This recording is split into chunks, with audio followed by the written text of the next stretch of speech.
에너지 눌렀어요? 언제 눌렀어요? 아까 눌렀어요? 그래서 핀트를 못 맞추죠? 자, 에너지 보존입니다. 뭐 별거 아니고요. 자, 어떤 물체가 있습니다. 그럼 이 물체를 구성하고 있는 입자들이 있지요. 예? 일단 이 입자들 사이에서는 질량을 지니고 있기 때문에 인력이 작용을 합니다. 예? 그리고 이 입자들은 끊임없이 뭘 합니까? 진동을 하고 있습니다. 가만히 있는 게 아니라. 그러니까 운동을 하고 있지요. 그러니까 무슨 에너지를 가지고 있습니까? 운동 에너지를 가지고 있어요. 그러니까 여기서 우리가 입자 운동의 활발한 정도를 온도라고 했잖아요. 그러니까 얘도 열을 가지고 있습니다. 입자 운동을 하고 있으니까 온도가 있는 거죠. 너 똑바로 안 앉아? 그러니까 얘가 운동을 하고 있으니까 운동 에너지를 가지고 있는 거예요. 그리고 얘네들이 질량체니까 인력이 작용을 해요. 기본적으로 힘이 작용을 합니다. 그러면 그 힘에 대해서 뭘 가지고 있냐? 우리가 중력에 대해서 중력 포텐셜 에너지, 전기력에 대해서 전기력에 의한 포텐셜 에너지 됐니?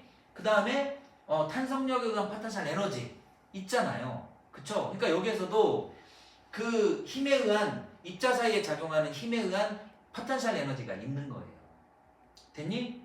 그 얘네들이 입자 하나하나당 가지고 있는 그 에너지의 총합, 즉 입자 하나가 가지고 있는 역학 에너지의 총합, 그것을 우리가 내부 에너지라고 합니다.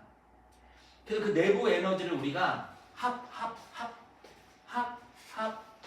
그래서 U로 나타냅니다. 합집합이 U잖아요. U 됐냐? 내부 에너지 U로 나타냅니다. 오케이? 그러면 이 온도가 높으면 어때요? 온도가 높을수록 입자의 운동이 활발해지죠. 됐냐? 온도가 높을수록 입자의 운동이 활발해지니까 운동 에너지 커지겠죠. 됐니? 따라서 내부 에너지는 절대 온도의 비례입니다.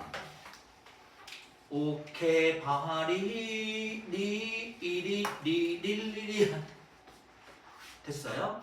자, 들어 넘기겠습니다. 자, 이제 연력학 1법칙인데요. 연력학 1법칙입니다. 자, 여기에 어떤 입자들이 있어요. 얘네들이 그러니까 내부 에너지도 있을 거고요. 얘네들이 가지고 있는 뭐 이제 내부 에너지가 있겠죠. 내가 여기에서 가열을 합니다. 즉 열량 Q를 공급을 합니다. 그러면 여기서 온도 T가 어떻게 될까요? 올라가겠지요. 그러니까 입자의 운동이 활발하겠지요. 그러니까 내부 에너지가 증가를 할 거예요. 내부 에너지가 변화가 생기겠지요. 됐니? 또 온도가 올라가게 되면 입자의 운동이 활발해집니다. 입자의 운동이 활발하다라는 거는 입자 사이의 간격이 좁겠어요? 입자 사이의 간격이 넓겠습니까? 입자 사이의 간격이 넓다라는 거예요. 입자 사이의 간격이 넓으니까 자유롭게 움직일 수 있죠. 입자 간격이 좁으면 못 움직이잖아요? 그죠? 그러니까 부피에 영향을 줍니다. 그러니까 얘네들이 입자 운동이 활발해지니까 입자 사이의 거리가 멀어져서 이 부피를 키우는 외부로 밀어내는 일을 합니다. 오케이? 일을 합니다. 됐어요? 일을 합니다. 됐지? 그래서 이때 가열해준 열이 외부로 방출되지 않았다라는 가정하에 내가 공급해주는 열이 일부는 일을 하는 데 쓰이고 됐니? 일부는 일을 하는 데 쓰이고 일부는 내부 에너지를 변화시키는 데 쓰인다. 됐니? 그래서 넓은 의미의 에너지 보존 법칙이 연력학 1법칙입니다. 됐니? 그래서 에너지 보존이에요. 타이틀이. 연력학 1법칙은 열 에너지를 포함한 넓은 의미의 그 에너지 보존 법칙입니다. 됐어요? 이게 연력학 1법칙입니다. 요 정도까지만 소개되어져 있어요. 그럼 선생님, 역으로 냉각될 수도 있잖아요. 가열을 하는 게 아니라 역으로 냉각될 수도 있겠지요. 그럼 빠져나가는 열이 있지 않겠습니까? 그 빠져나가는 열만큼 온도는 낮아지게 되고 외부로부터 일을 받겠죠. 부피는 수축되고. 됐습니까? 뒤로. 그 다음 연력학 2법칙입니다. 자, 연력학 2법칙 위에 핵심 개념이 쫙 정리되어져 있는데요. 이거는 이 연력학 2법칙은 자연현상에서의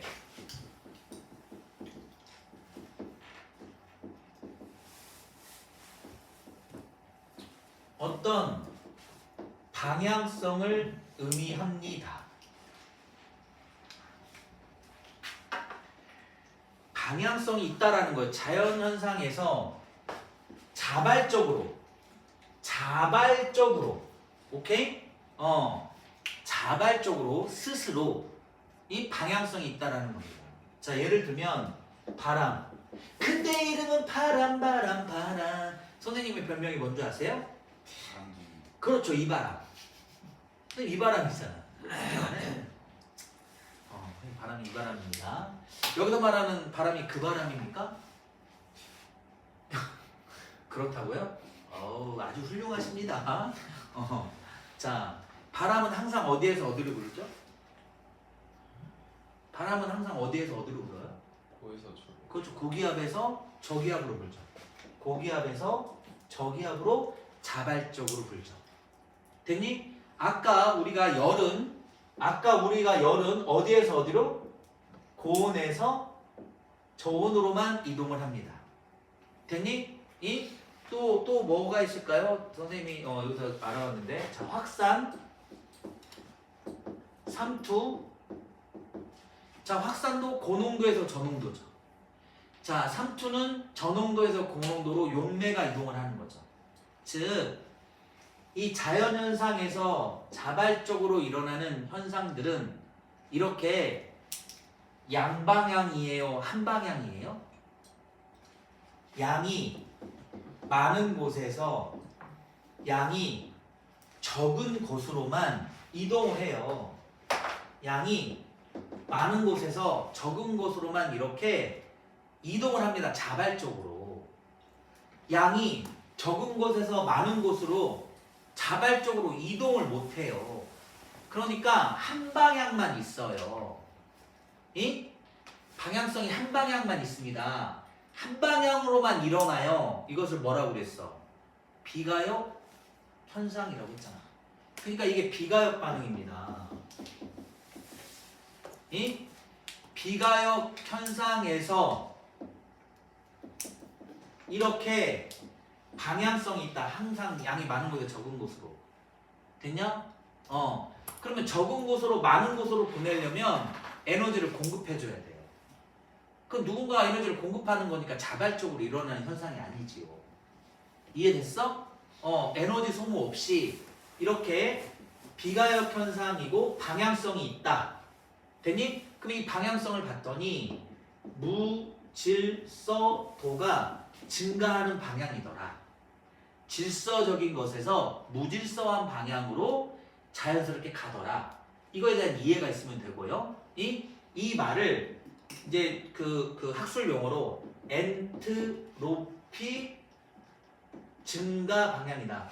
엔트로피, 그러니까 이게 무질서도가 바로 엔트로피라고 하는 거예요. 무질서한 정도를 나타낸 수치를 우리가 엔트로피 증가 방향이더라. 됐습니까? 됐지요? 그래서 그 이야기가 지금 나와져 있습니다. 가역 현상은 우리가 자연 현상에서 일어나는 거의 대부분은 비가역 현상입니다. 이 가역 현상은 예를 들면 그거죠. 우리 공기의 저항이나 마찰이 없는 곳에서 금속구가 왔다 갔다 충돌하는 거. 영원히. 또는 공기의 저항이 없어요. 진자 운동. 영원히. 왼쪽으로 갔다가 오른쪽으로 오죠. 그런데 실제로는 어떻게 됩니까? 진자 운동이 무한정 이렇게 할까요? 아니겠죠. 공기의 저항이나 마찰이 있으니까 언젠가는 멈추겠지요. 됐니? 이런 게 그럼 멈췄던 이놈이 다시 지가 스스로 이렇게 됩니까? 그 원래 상태로 되돌아갑니까? 있을 수 없지요. 오케이? 그게 비가역 현상입니다. 가역 현상은 우리 화학에서 정반응, 역반응 그럼 똑같습니다. 자, 비가역 현상.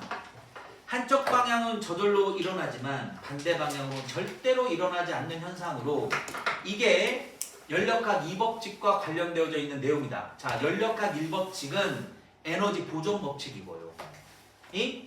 연력학 2법칙은 자연현상에서 방향성이 있다. 그 방향성은 무질서도 증가 방향이고 엔트로피 증가 방향이고 비가역 현상에서 나타나는 거다라는 겁니다. 그럼 보세요. 열은 항상 높은 곳에서 열이 고온에서 저온으로만 이동하죠. 자, 두 번째 싱크를 해보세요. 내가 여기 한쪽에다가 이 시우가 방구 뽕 낀 기체를 여기다 넣어놨습니다. 여기다가 넣어놓고 바늘구멍을 뚫어 놓습니다. 그러면 확률상 그 방구 기체가 여기에만 몰려있을 확률이 높겠습니까? 퍼져나가서 고르게 퍼져나갈 확률이 높습니까? 고르게 퍼져나갈 확률이 높지요. 됐니? 그러면 얘가 한쪽에 몰려있을 때랑 고르게 퍼져있을 때랑 어떤 게 더 질서적이고 어떤 게 더 무질서적입니까? 한쪽에만 있는 게 더 질서적이겠죠. 퍼져나가는 건 무질서적인 거겠죠. 그런데 이렇게 퍼져나가서 고르게 섞여있던 얘네들이 지 스스로 자발적으로 한쪽으로만 다시 몰릴 수 있습니까? 그럴 수 있습니까? 이렇게 흩어졌다는 그러니까 쉽게 말하면 우리 시우가 방구를 뽕 꼈는데 그 방구 기체를 모아가지고 지가 스스로 다시 얘 똥구녕으로 들어가냐고요. 그럴 일은 없겠지요. 됐냐? 그러면 제 똥구녕 안에 방구가 몰려 있을 때가 질서적입니까? 얘가 퍼져나간 게 질서적인 겁니까? 퍼져나간 게 자연현상이고 퍼져나간 게 더 무질서한 거잖아요. 이해했니? 그렇다라는 겁니다. 알겠지? 확실히 이해되지? 자, 두 번째 요거예요. 자, 추가 진동을 하다가 멈춥니다. 가만히 있어요. 이게 질서적인 걸까요? 가만히 있는 게 이게 확률이 높은 방향, 이게 멈출 확률이 높죠. 다시 얘가 이렇게 해서 갈 확률은 거의 제로에 가깝잖아요. 그죠? 그러면 멈춰 있는 게 질서적인 거예요, 무질서적인 거예요? 멈춰 있는 게 무질서도가 더 큰 거예요. 멈춰 있는 게. 왜냐? 얘가 왜 계속 멈춰 있냐? 공기 분자가 어떤 한 방향으로만 충돌을 절대 안 하거든요. 공기 분자가 사방에서 충돌하잖아요. 이게 더 이거라고 생각을 해보세요. 얘가 다시 원래 상태로 되돌아가려면 멋대로 움직이는 이 기체 분자의 운동이 한 방향으로 쫙 움직여서 얘를 쳐야 돼요. 그래야지 얘가 움직이지 않겠습니까? 그러면 한 방향으로 딱 치는 게 더 질서 있는 거잖아요. 이해했니? 그러니까 얘가 멈춰있어. 왜 멈춰있냐? 사방에서 기체 분자가 충돌을 하니까 더 무질서적인 거죠. 얘가 다시 운동을 하려면 한 방향으로 기체가 와서 얘를 빵 때려야 된다니까요. 그래야지 다시 운동해서 진동하지 않겠습니까? 이럴 확률이 높습니까? 그렇지 않죠.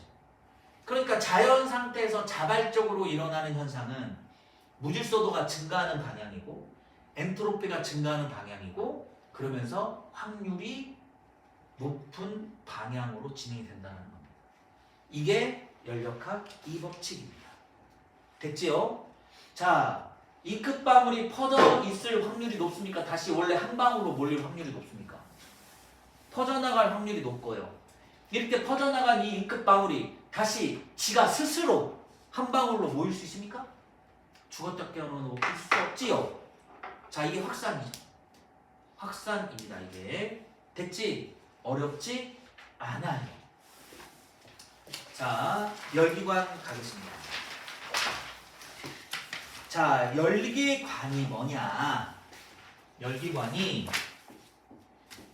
열에너지를 이용해서 일을 하는 거예요. 열에너지를 일로 전환을 하는 겁니다.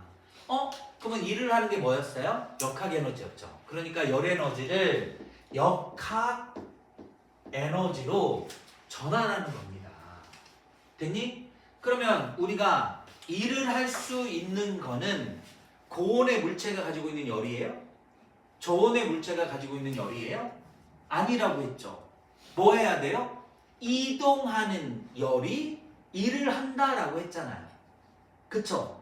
그러면 열을 이동을 시키려면 열기관에는 고온부와 저온부가 있을 수밖에 없어요. 왜? 저온에서 고온으로 이동하는 열이 일을 하는 거니까. 됐니? 그래서 열기관에는 이렇게 고열원이 있고 저열원이 있다.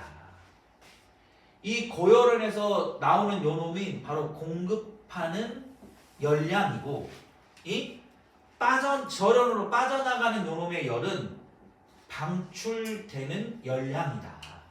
그러면서 일부가 일을 한다. 그러면 이때 일의 양은 공급한 열량에서 빠져나간 열량이 빼진 값이겠지요. 이때 얘네가 이 외부로 열이 빠져나가지 않았다라고 가정을 하는 거예요. 사실은 빠져나가죠. 우리 이게 열기관의 대표적인 것이 자동차 엔진이에요. 자동차 엔진 돌릴 때 뜨끈뜨끈해지잖아요. 그러니까 저온으로 빠져나가는데 우리는 이 열기관 내에서 이 저열원으로만 빠져나갔다 이겁니다. 물론 그 외부로 빠져나가는 게 다 저열원으로 사실 빠져나간 거니까. 됐어요? 그러면 이때 우리가 이 공급해준 열량으로 일을 많이 하면 좋겠죠. 그죠? 일을 많이 하면 좋을 거예요. 그게 바로 열 효율이에요. 공급해준 열량을 가지고 얼마만큼 일을 하느냐 이거죠. 그러면 열 효율 E는 우리가 열 효율 E라고 합니다. 열 효율 E는 공급해준 열량에서 얼마만큼 일을 하느냐 이거지. 오케이? 이거 우리 그때 배웠습니다. 1학년 때. 됐어요? 그러면 이때 Q1분의 Q1-Q2가 되겠죠. 그럼 이것은 1-Q1분의 Q2가 되겠죠. 자, 우리의 관심은 연료율을 크게 하는 겁니다. 근데 공급해준 열량을 많게 해서 일을 많이 시키면 아무런 의미가 없죠. 그러니까 일정하게 열을 공급했는데 일을 많이 하는 게 중요하죠. 됐냐? 그러면 요 값이 커야 되니까, 그러면 요 값은 같으니까 이 값이 어때야 돼요? 작아야 돼요. 그죠? 즉 Q1분의 1-Q2가 커야 돼요. 그럼 Q1분의 Q2 값이 작아야 되겠죠. 됐냐? 오케이? 선생님 그러면 저열원으로 빠져나가는 Q가 빵이면 열 효율이 100% 아니에요? 열 효율이 1이지 않습니까? 열 효율이 1이지 않습니까?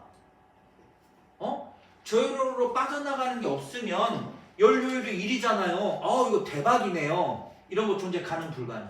이런 거 존재 불가능입니다. 왜? 이거 연력학 2법칙에 위배됩니다.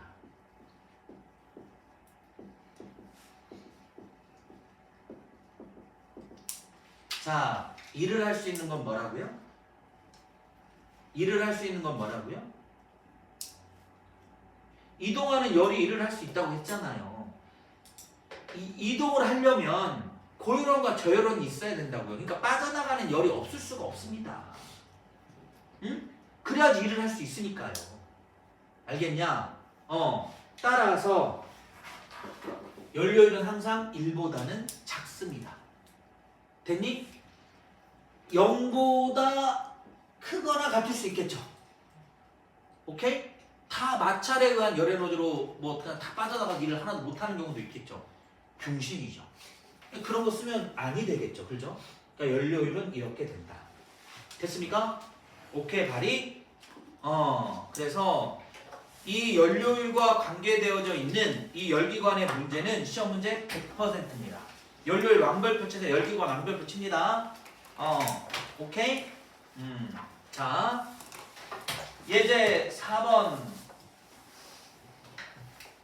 볼게요. 자, 연료율이 25%인 열기관이 있습니다.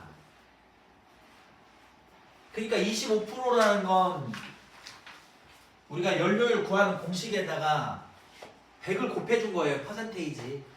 그러면 25%면 얼마입니까? 4분의 1이죠? 연료율이 4분의 1인 게 그 25%죠? 이건 알지? 자, 그래서 봤더니 공급한 열량이 400줄이래요. 그러면 연료율이 25% 4분의 1이니까 이 한 일회량이 얼마가 돼야 돼요? 100줄이 돼야 되죠. 그죠? 자, 연료율이 25%입니다. 근데 얘가 한 일회량이 50줄이에요. 그럼 공급해준 열량이 얼마가 돼야 됩니까? 200줄이 돼야 되겠죠. 뭐 이까짓 거. 됐습니까? 자, A, B에 공급한 열량이 같다면 방출한 열량도 어때야 돼요? 같아야죠. 일회량도 똑같을 거니까요. 됐습니까? 뭐 이까짓 것. 됐죠? 자, 어딜 보냐? 자, 지금 몇 시니? 47분. 47분. 오케이, 발. 어리. 예. 뭐, 너 왜 욕하고 지랄이야? 피곤하다 X. 피곤하다, 바카스. 자, 여기 자 11번 문제 빨리 풀어보겠습니다.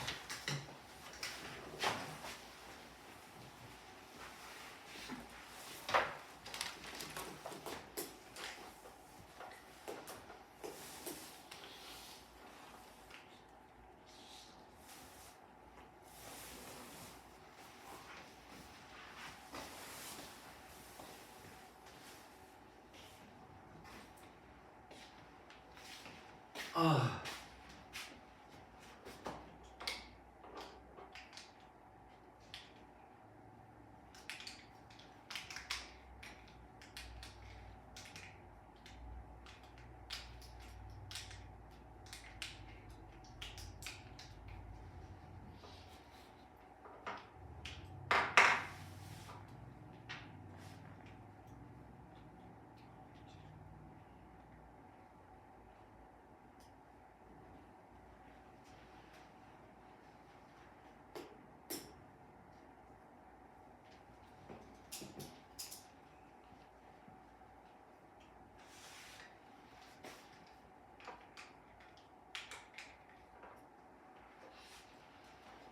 자, 한번 볼까요?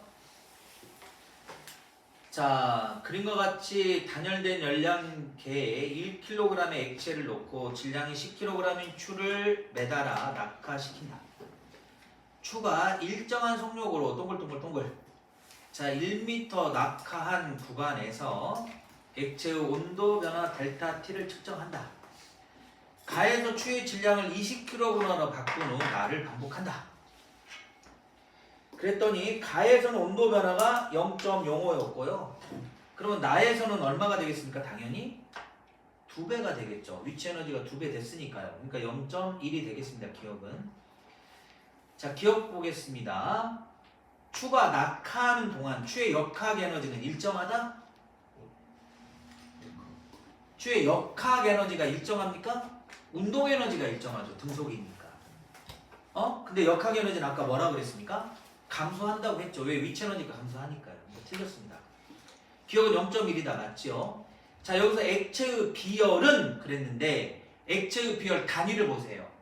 J 필요 있어요? 없어요? 없지요. 왜냐면 줄퍼 뭡니까? 킬로그램 도시잖아요. 그치? 그러니까 여기서는 이제 뭐냐? 여기서는 위치 에너지 mgh가 cm 델타 t랑 같다라는 겁니다. 됐어요? 아까 J로 나오면 단위 맞춰줄 필요가 없어요. 자, 그러면 얘 얼마로 할까요? 얘치는 아까 10이니까 10 곱하기 중력가서 10 곱하기 낙하높이 h가 1, 요 값은 비열 얼마인지 모르는데 얘 질량이 얼마라고 했어요? 1kg이라고 했죠. 1 곱하기 온도 변화가 0.05입니다. 됐냐? 그럼 얼마니? 2000이 돼야죠. 그죠? 따라서 리은 예문도 맞습니다. 됐죠? 그래서 단위 조심해야 된다라고 했습니다. 자, 12번은 이제 여러분들이 할 수 있습니다. 오늘은 여기까지 하겠습니다. 완자가 더 쉬울 거예요 아마. 이거 연력 그 문제는 그 한님